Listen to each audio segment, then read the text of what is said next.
CM Siddaramaiah budget ಮಂಡನೆಗೆ ಕಾಂಗ್ರೆಸ್ನಲ್ಲಿ ಕುರ್ಚಿ ಕದನ.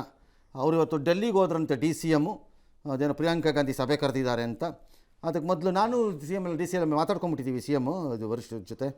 ಅದು ಕದ್ದು ಮುಚ್ಚಿ ಮಾತಾಡಿಲ್ಲ, ಯಾರು ಏನು ಮಾತಾಡೋದು ಬೇಡ, ಎಲ್ಲ ಬಾಯಿ ಮುಚ್ಕೊಂಡು ಇದ್ಬಿಡಿ, ಎಲ್ಲ ಒಳ್ಳೆ ದಿನ ಬರುತ್ತೆ ಅಂತೇನೇನೋ ಮಾರ್ಮಿಕ ವಾರ್ಮಿಕ ಟಾರ್ಮಿಕ ಟೈಪಲ್ಲೇನೋ ಹೇಳ್ಬಿಟ್ಟು ಹೋದ್ರಂತೆ. ಯಾರು ಈ ಅರೆಸನ್ಯಾಸಿ DK ಶಿವಕುಮಾರ್ ಆ ಟೈಪ್ ಆಡ್ತಾ ಇರ್ತಾರೆ ಅವ್ರು ಅವಾಗವಾಗ ಹಂಗೆ ಆಡ್ತಾರಲ್ಲಿ. ಹಂಗಂತ ಇರೋದು, ಮಾತಾಡ್ತಾನೇ ಇರೋದು. ಫಲ ಕೊಡುತ್ತೆ, ಇದು ಪ್ರಾರ್ಥನೆ ಮಾಡುತ್ತೆ, ಇದು ಶ್ರಮ ಬರುತ್ತೆ, ಸುಮ್ಮನೆ ಅದನ್ನೇ ಬಿಡ್ತಾ ಇರೋದು ಬುರುಡೆ. ಇದು ಮಾತಾಡಬೇಡಿ ಅಂತಾರೆ. ಕಚಡ, ಹಲ್ಕಟ್ಟು, ಏನು ಯೂಸ್ಲೆಸ್ ಫೆಲೋ, ರಬ್ಬಿಶ್ ಫೆಲೋ, ಬೂಸ, ಕಂತ್ರಿ, ಇಡಿಯಟ್, ಡಕಾಯಿಟ್ ಅಂತೆಲ್ಲ ಬಂದ್ಬಿಡು. ಹಾಗಂತೆಲ್ಲ ಹೇಳ್ಕೊಂಡು ಓಡಾಡಬಾರ್ದು ಹೇಳೋದೆಲ್ಲ ಅಂತ ಇರೋದು. ಈ ಹೈಕಮಾಂಡ್ ಏನು ಹೇಳುತ್ತೋ ಅದೇ ಅಂತಿಮ ಅಂತ ಅವರು ಚೀಫ್ ಮಿನಿಸ್ಟರ್ ಅವ್ರದ್ದೊಬ್ಬರದು. ಅದೊಂಥರ ಅವ್ರ ಒಳಗಡೆ ಒಂದು ಟೇಪ್ ರೆಕಾರ್ಡರ್ ಪ್ಲೇಟ್ ಇಟ್ಕೊಂಬಿಟ್ಟವ್ರೆ, ಅದನ್ನು ಪ್ರೆಸ್ ಮಾಡ್ತಾರೆ ಒಂದು ಸರಿ ಟಕಾರ್ ಅಂತ. ಸಿದ್ದರಾಮಯ್ಯ ಅವ್ರು ಹೇಳಿದ್ದೆ ಅಂತಿಮ. ಅಯ್ಯೋ, ಇದೊಂದು ಸರ್ಕಾರ, ಇದಕ್ಕೊಬ್ರು ಚೀಫ್ ಮಿನಿಸ್ಟ್ರು, ಇದಕ್ಕೊಬ್ರು ಉಪಮುಖ್ಯಮಂತ್ರಿಗಳು, ಅವ್ರಿಗೆ ಬೆಂಬಲಿಗರು, ಇದ್ರ ಮೇಲೆ ಹೈಕಮಾಂಡ್ ಹೆದರ್ಕೊಂಡು ನರೇಂದ್ರ ಮೋದಿನ ಹೆದರಿ ಓಡಿಸ್ಬಿಟ್ಟಿರೋ ರಾಹುಲ್ ಗಾಂಧಿ. ನರೇಂದ್ರ ಮೋದಿನ ಅಟ್ಟಾಡಿಸ್ಕೊಂಡು ಓಡಿಸ್ಬಿಟ್ರು, ಎದುರಿಸ್ಬಿಟ್ಟು. ಬರೀ ಹಿಂಗೆ ಪುಸ್ತಕ ತೋರಿಸ್ಬಿಟ್ಟು ಎದುರಿಸ್ಬಿಟ್ರಪ್ಪ. ಟ್ರಂಪು ಚೀನಾ ಅಂತ ತಕ್ಷಣ ಓಡ್ಬಿಟ್ರು. ಪೊಕ್ಕಲ್ರ ಥರ ಟಾರ್ಮ್ಯಾಕ್ ಮೇಲೆ ನಿಂತ್ಕೊಂಡು ಡಿಸ್ಕಸ್ ಮಾಡ್ತಾರೆ ಇಲ್ಲಿ ಅಧಿಕಾರದನ್ನು. ಇದಕ್ಕೆ ಮಾಡಿರಿ ನೋಡೋಣ ತೀರ್ಮಾನ. ನಿಮಗೆ ಧೈರ್ಯ ಇದ್ದರೆ, ಬೆನ್ಮೂಳೆ ಇದ್ದರೆ, ಇದು ಹೆದರ್ಕೊಳ್ಳೋದು ನನ್ನ ಪ್ರಕಾರ. ಎಸ್, ಅಲ್ಲಿ ಮೋದಿ ಒಂದು ಹೇಳಿಕೆ ಕೊಡದೇ ಇದ್ದರೆ ಏನು ದೇಶ ಬಿತ್ತೋಗಲ್ಲ. ಇಲ್ಲಿ ಇವರಿಬ್ಬರು ಬಡದಾಟದಲ್ಲಿ ಆಗಬೇಕಾಗಿರೋ ಕೆಲಸಗಳು. ಇದಕ್ಕಿಂತ ಡ್ರಾಮಾ ಬೇಕಾ ಕಾಂಗ್ರೆಸ್ದು? ನಾಚಿಕೆನೂ ಆಗಲ್ವಾ ಕಾಂಗ್ರೆಸ್ನವ್ರಿಗೆ? ಹಾಗಂದ್ರೆ ಏನು ಅಂತಾರೆ? ಇರ್ಬೋದು. ಎಸ್, ನಾನು ಸಿದ್ದರಾಮಯ್ಯನವರು ಏನು ಮಾತಾಡಿದ್ದೀವಿ ನನಗೆ ಗೊತ್ತು. ನಾವಿಬ್ಬರೇ ಕದ್ದು ಮುಚ್ಚಿ ಮಾತಾಡ್ಕೊಂಡಿದ್ದೀವಿ. ಪ್ರತಿದಿನನೂ ನಂಗೆ ಒಳ್ಳೇದೇ, ಪ್ರತಿದಿನನೂ ಸಂತೋಷನೇ, ಪ್ರತಿದಿನನೂ ಸಂತೋಷದ ದಿನನೇ, ಪ್ರತಿದಿನನೂ ಕಷ್ಟದ ದಿನನೇ. ಯಾವುದು ಏನು ಸುಲಭ ಇಲ್ಲ. ಅವ್ರು ಹೇಳಿದ್ರೆ ಅವ್ರನ್ನೇ ಕೇಳಿ, ನಂಗೆ ಗೊತ್ತಿಲ್ಲ, ನಾನು ಅದ್ರ ಬಗ್ಗೆ ಮಾತಾಡಲ್ಲ. ಹೈಕಮಾಂಡ್ ಅವ್ರು ಏನು ಹೇಳ್ತಾರೆ ಅದನ್ನೇ ಅಂತಿಮ.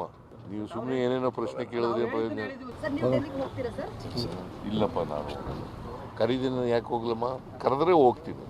ಅವರು ಪ್ರದೇಶ ಕಾಂಗ್ರೆಸ್ ಸಮಿತಿ ಅಧ್ಯಕ್ಷರಿದ್ದಾರೆ. 2 ದೊಡ್ಡ ಇಲಾಖೆ, ನೀರಾವರಿದು, ಬೆಂಗಳೂರಿದು, ಅನೇಕ ಸಭೆಗಳು ಮಿಕ್ಸ್ ಮಾಡ್ಕೊಂಡಿರ್ತಾರೆ, ಹೋಗ್ತಾರೆ. ಅವ್ರಿಗೆ ಡೆಲ್ಲಿಗೆ ಹೋಗೋದೇ ದೊಡ್ಡ ವಿಚಾರನಾ? ಡೆಲ್ಲಿಗೆ ಹೋಗೋ ಮುಂಚೆ ಹೇಳ್ಬಿಡೋದು, ಆಮೇಲೆ ನೀವು ಯಾರು ಏನು ಟೆನ್ಷನ್ ಮಾಡ್ಕೊಂಬೇಡಿ, ಎಲ್ಲ ಆಗುತ್ತೆ ಅಂತ ಹೇಳೋದು. ಮಾಡ್ಕೊಂಡು ಹೋಗ್ಲಿ ಬಿಡ್ರಿ, ಯಾರು ಕೇರ್ ಮಾಡಿ. ಇನ್ನು ಹೋದಲ್ಲಿ ಬಂದಲ್ಲಿ ಕೈ ಎತ್ತಿ ಒಗ್ಗಟ್ಟು ಪ್ರದರ್ಶನ ಮಾಡ್ತಾ ಇದ್ದ DK ಶಿವಕುಮಾರ್ ಸಿದ್ದರಾಮಯ್ಯ ನಡುವಿನ ಸ್ನೇಹ ದೂರ ಆಯ್ತಾ ಅನ್ನುವಂಥ ಪ್ರಶ್ನೆ ಎದ್ದಿದೆ. ಕಾರಣ ಬೆಂಗಳೂರು ಅಭಿವೃದ್ಧಿ ಹಾಗೂ ಜಲಸಂಪನ್ಮೂಲ ಇಲಾಖೆಯ ಬಜೆಟ್ ಪೂರ್ವಭಾವಿ ಸಿದ್ಧತಾ ಸಭೆಯನ್ನ ಮುಖ್ಯಮಂತ್ರಿಗಳು ನಡೆಸಿದ್ದಾರೆ. ಅದಕ್ಕೆ DK ಶಿವಕುಮಾರ್ ಗೈರಾಗಿದ್ದಾರೆ. ಮುಖ್ಯಮಂತ್ರಿಗಳಿಗೆ ಪತ್ರದ ಮುಖೇನವಾಗಿ ನಾನು ಅನುಮತಿ ಪಡೆದಿದ್ದೀನಿ ಅಂತ ಆ ಕಡೆ ಅವರು ಕೂಡ ಹೇಳಿದ್ದಾರೆ, ಈ ಕಡೆ CM ಕೂಡ ಅದನ್ನೇ ಹೇಳಿದ್ದಾರೆ.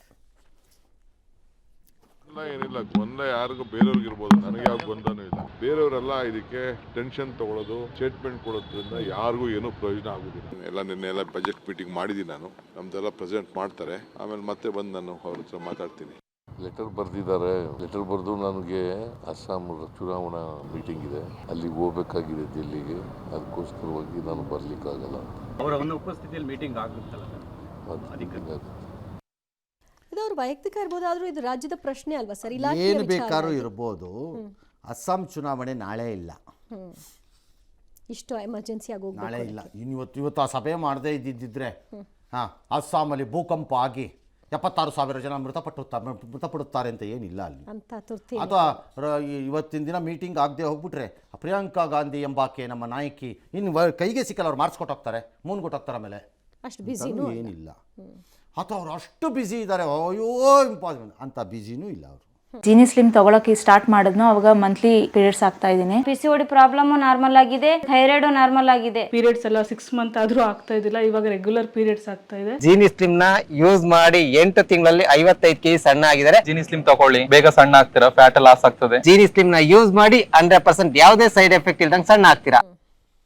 ವೇರಾಸ್ ಬಜೆಟ್ಗೆ ಸಂಬಂಧಪಟ್ಟ ಮಂತ್ರಿಗಳು ಪೂರ್ವಭಾವಿ ಚರ್ಚೆಗಳಲ್ಲಿ ಹೋಗೋದು ಸರಿ ಮತ್ತು ನ್ಯಾಯ. ನಾಳೆ ನೀವೇ ಮುಖ್ಯಮಂತ್ರಿ ಆದಾಗ ಇದೇ ಥರ ಒಬ್ಬ ಮಂತ್ರಿಗಳು ನಾವು ಆ ಸಭೆಗೆ ಬರಲ್ಲ, ನೀವೇನು ಬೇಕಾದ್ರೂ ಮಾಡ್ಕೊಳ್ಳಿ, ನಿಮ್ಮ ಪಾಡಿಗೆ ನೀವು ನೋಡ್ಕೋತೀವಿ ಅಂತಂದರೆ ಹೇಗಿರುತ್ತೆ? It's very unfortunate. ಅದಾಗಬಾರ್ದಿತ್ತು. ರಾಜಕಾರಣ ಯಾವ ಲೆವೆಲಿಗೆ ತೊಗೊಂಡು ಹೋಗಿದ್ದೀರಿ ಅಂತಂದರೆ, ಸಂದೇಶಗಳ ರವಾನೆ ಮಾಡೋ ಉದ್ದೇಶದಲ್ಲಿ ಹೇಗೆ ನಾರ್ಮಲ್ ಪ್ರಕ್ರಿಯೆಗಳನ್ನು ಕೈ ಬಿಡ್ತೀರಿ ಅಂತ. ಲೈಕ್ ಅದು ಯಾರೋ ಮಹಿಳಾ MP ಗಳು ಹೋಗಿ ಪ್ರೈಮ್ ಮಿನಿಸ್ಟರ್ ಕುರ್ಚಿ ಹತ್ರ ನಿಂತ್ಕೊಂಡಂಗೆ, ಅಲ್ಲಿ ಪ್ರೈಮ್ ಮಿನಿಸ್ಟರ್ ಇರಲಿಲ್ಲ ಅಲ್ಲಿ ಅಂತಾನೆ. ಇರಬೇಕಾಗಿಲ್ಲ ಪ್ರೈಮ್ ಮಿನಿಸ್ಟ್ರು. ಆದರೆ ಆ ಜಾಗಕ್ಕೆ ಹಾಂ, ಪ್ರೈಮ್ ಮಿನಿಸ್ಟರ್ ಇರಬೇಕಾಗಿಲ್ಲ, ಆ ಸ್ಪೇಸ್ ಅಷ್ಟೇ ಇಂಪಾರ್ಟೆಂಟ್. ಇರಬೇಕಾಗಿಲ್ಲ ಅಲ್ಲಿ ಪ್ರೈಮ್ ಮಿನಿಸ್ಟರ್ ಆ್ಯಕ್ಚುಲಿ ಹೇಳಬೇಕು ಅಂದರೆ. ಹಾಗೆ ಇಲ್ಲುವೆ ಸಂದೇಶ ರವಾನೆಗೆ ಈ ರೀತಿ ಮಾಡೋದು ಶುದ್ಧ ಮೂರ್ಖತನದ ಪರಮಾವಧಿ ಇದು ನನ್ನ ಪ್ರಕಾರ. ಮತ್ತು ವೆರಿ ಬ್ಯಾಡ್ ಪ್ರೆಸಿಡೆಂಟ್ಗಳು ಇವೆಲ್ಲ. ಸಭೆಗಳಲ್ಲಿ ಉಪಮುಖ್ಯಮಂತ್ರಿಯಾಗಿ ಭಾಗವಹಿಸಬೇಕು, ಪ್ರೀ ಬಜೆಟ್ ಇದರಲ್ಲಿ, ಅಥವಾ ಮುಖ್ಯಮಂತ್ರಿಗಳಿಗೆ ಕಾಗದ ಬರೆದು ಹೋಗುವಷ್ಟು ದುಷ್ಟ ಸ್ಥಿತಿಯಲ್ಲಿ ಇಬ್ಬರು ಇದ್ದೀರಾ ನೀವು? ನಾಚಿಕೆ ಆಗಲ್ವಾ ಇಬ್ರಿಗೂ? ಕಾಗದ ಬರ್ಕೊಂಡು ಓಡಾಡ್ತೀರಾ ಒಬ್ರಿಗೊಬ್ರು? ಮುಖಾಮುಖ ಭಾಳ ಜಾಸ್ತಿ ಅಂದರೆ ಒಂದು ಫೋನ್ ಮಾಡಿ, ಸರ್ ಒಂದು ಸಭೆ ಇದೆ, ಹಿಂಗೆ ಹೋಗ್ತಾ ಇದ್ದೀನಿ ನಾನು. ಹೌದಪ್ಪ, ಬನ್ನಿಪ್ಪ ಅಂತ. ಕಾಗದ ಅಂದ್ರೆ ಅರ್ಥ ಏನು? ಅರ್ಥ ಏನದಕ್ಕೆ? ಸಹೋದರರು ಹೇಗಾಗಿದ್ದಾರೆ? ಏನೋ ಇಂಟರ್ನ್ಯಾಷನಲ್ ಮ್ಯಾಟ್ರ್ ಆದರೆ ಓಕೆ. ಮೂರನೇದು, ಒಂದು ವೇಳೆ ಅಂಥದ್ದಿದ್ದರೆ ನಿಮ್ದು ಅಸ್ಸಾಂ ಚುನಾವಣೆ DK ಶಿವಕುಮಾರ್ದು, CM ಶುಡ್ ಕೂಡ ಬಿನ್ ರಿಕ್ವೆಸ್ಟೆಡ್, ಸರ್ ದಯವಿಟ್ಟು ಒಂದು 2 ದಿನ ಮುಂದಕ್ಕೆ ಹಾಕ್ಕೊಳ್ಳಿ ಸರ್, ನಾನು ಬರ್ತೀನಿ, ನನ್ನ ಲಾಸ್ಟ್ ಮೀಟಿಂಗ್ ಇಟ್ಕೊಳ್ಳಿ ಸರ್, ನಂದನ್ನು ಅದಾಗ್ಬೋದು, ನಾನು ಬಂದುಬಿಡ್ತೀನಿ ಸರ್ ಮಾಡ್ಬೋದು. The whole idea was not to go. ಆ ಹೋಗದೇ ಇರೋ ಮೂಲಕ ನಾನೆಂಥವನು ಗೊತ್ತಾ ಅಂತ ತೋರಿಸೋದು ಓಕೆ ಅಷ್ಟೆ.